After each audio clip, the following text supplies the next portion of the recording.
जय श्री कृष्ण दोस्तों, life style with God में आपका स्वागत है।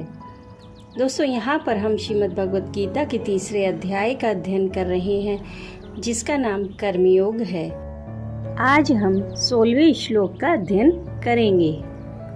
भगवान ने सृष्टि चक्र की स्थिति यज्ञ पर निर्भर बतलाकर और परमात्मा को यज्ञ में प्रतिष्ठित बतलाया।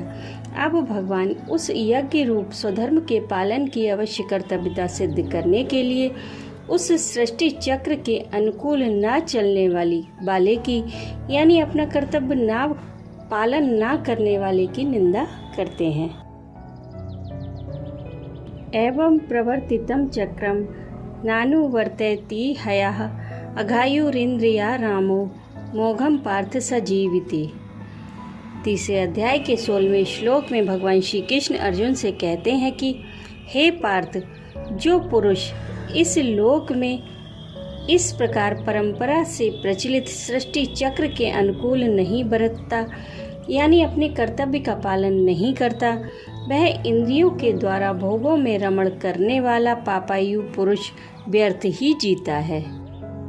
यहाँ पर चक्रम पद सृष्टि परंपरा का वाचक है, क्योंकि मनुष्य के द्वारा की जाने वाली शास्त्र विहित क्रियाओं से यज्ञ होता है, यज्ञ से वृष्टि होती है, वृष्टि से अन्न होता है, अन्न से प्राणी उत्पन्न होते हैं, पुनः उन प्राणियों के ही अंतर्गत मनुष्य के द्वारा किए हुए कर्मों से यज्ञ और यज्ञ से वृष्टि होती है।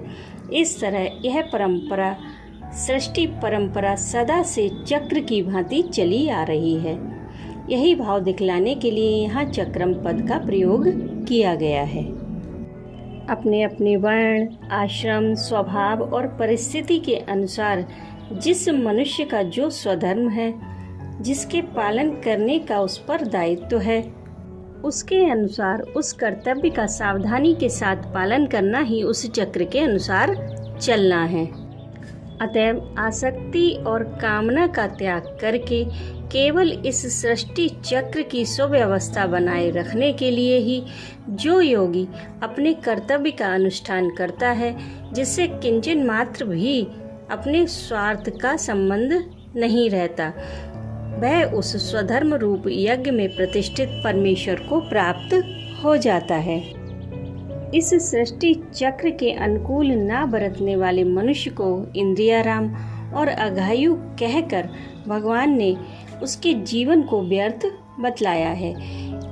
यहाँ पर भगवान ने यह भाव दिखलाया है कि अपने कर्तव्य का पालन ना करना ही उपयुक्त सृष्टि चक्र के अनुकूल ना चलना है।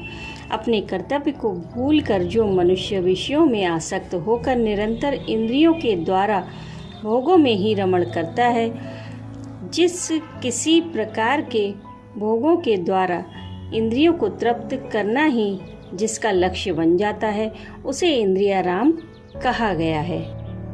इस प्रकार अपने कर्तव्य का त्याग कर देने वाला मनुष्य भोगों की कामना से प्रेरित होकर इच्छाचारी हो जाता है।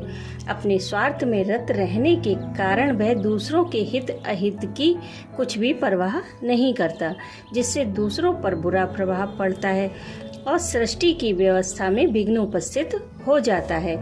ऐसा होने से समस्त प्रजा को दुख पहुंचता है। अतएव अपने कर्तव्य का पालन न करके सृष्टि में दुर्व्यवस्था उत्पन्न करने वाला मनुष्य बड़े भारी दोष का भागी होता है तथा वह अपना स्वार्थ सिद्ध करने के लिए जीवन भर अन्यायपूर्वक धन और ऐश्वर्य का संग्रह करता रहता है। इसलिए उसे अघायु कहा गया है। वह मनुष्य जीवन के प्रधान लक्ष्य से संसार में अपने कर्तव्य पालन के द्वारा सब जीवों को सुख पहुंचाते हुए परम कल्याण रूप परमेश्वर को प्राप्त कर लेना, इस उद्देश्य से सर्वथा वंचित रह जाता है और अपने अमूल्य मनुष्य जीवन को विषय भोगों में रत रहकर व्यर्थ खोता रहता है। इसलिए उसके जीवन को व्यर्थ बतलाया गया है। राधे राधे।